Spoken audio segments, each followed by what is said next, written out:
السلام عليكم ورحمة الله وبركاته. الحمد لله الذي نحمده ونستعينه ونستغفره ونؤمن به ونتوكل عليه.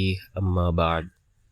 அன்பிற்குரிய அல்லாஹ்வின் நல்லடியார்களே, அன்பு சகோதரர்களே, நாம் தொடர்ச்சியாக பார்த்து வரக்கூடிய துஆக்களினுடைய திக்ருகளினுடைய தொகுப்பில் இன்று நாம் பார்க்க இருக்கின்ற விடயம் என்னவென்றால், துஹாவுடைய நேரம். துஹாவுடைய தொழுகையை தொழுதுவிட்டு நாம் இந்த துஆவை 100 தடவைகள் ஓதி அல்லாஹ்விடம் பிரார்த்தனை செய்வோம். அல்லாஹ்வின் புறத்திலிருந்து ரிஸ்கும் அவனுடைய ரஹ்மத்தும் நம்மை வந்தடையும். நம்முடைய வாழ்க்கையில் உள்ள ஏழ்மை வறுமைகளை அல்லாஹ் முற்றாக நீக்குகின்றான். அப்படிப்பட்ட மிகச்சிறந்த ஒரு துஆவை தான் நாம் இன்றைய வீடியோவில் பார்க்க இருக்கின்றோம்.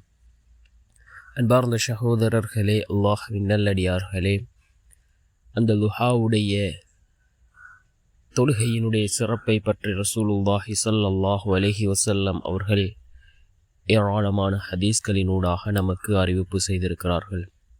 யார் துஆவுடைய தொழுகையை வளமையாக தொழுது வருகிறார்களோ, அல்லாஹ் ஜல்ல சுப்ஹானஹு வ தஆலா அவர்களுடைய வாழ்க்கையில் உள்ள வறுமைகளை அல்லாஹ் நீக்குகின்றான் என்பதாக அல்லாஹ்வினுடைய தூதர் ஸல்லல்லாஹு அலைஹி வஸல்லம் அவர்கள் கூறினார்கள்.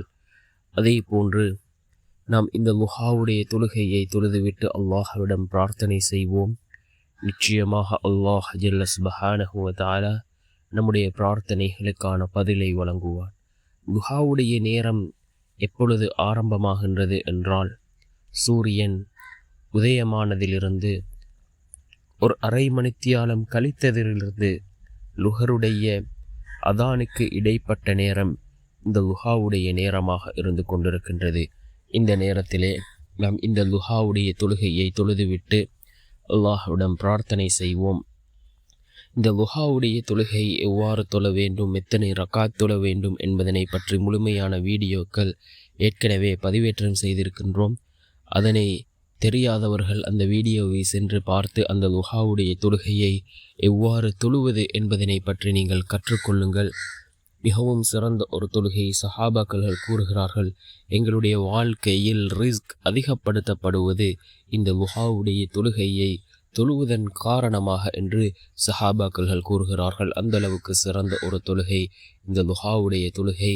அதனை தொழுதுவிட்டு நாம் இந்த துஆவை ஓதுவோம். ரப்பி ஃபிர்லி வர்ஹம்னி வஜ்புர்னி வர்சுக்னி வர்ஃபஅனி. ரப்பி ஃபிர்லி வர்ஹம்னி வஜ்புர்னி வர்சுக்னி வர்ஃபஅனி. யா அல்லாஹ், என்னை மன்னிப்பாயாக, எனக்கு அருள் புரிவாயாக, எனது குறைகளை நிவர்த்தி செய்வாயாக, எனக்கு உணவளிப்பாயாக, என்னை உயர்த்துவாயாக என்று பொருள்படக்கூடிய இந்த துஆவை ஓதி நாம் அல்லாஹ்விடம் பிரார்த்தனை செய்வோம்.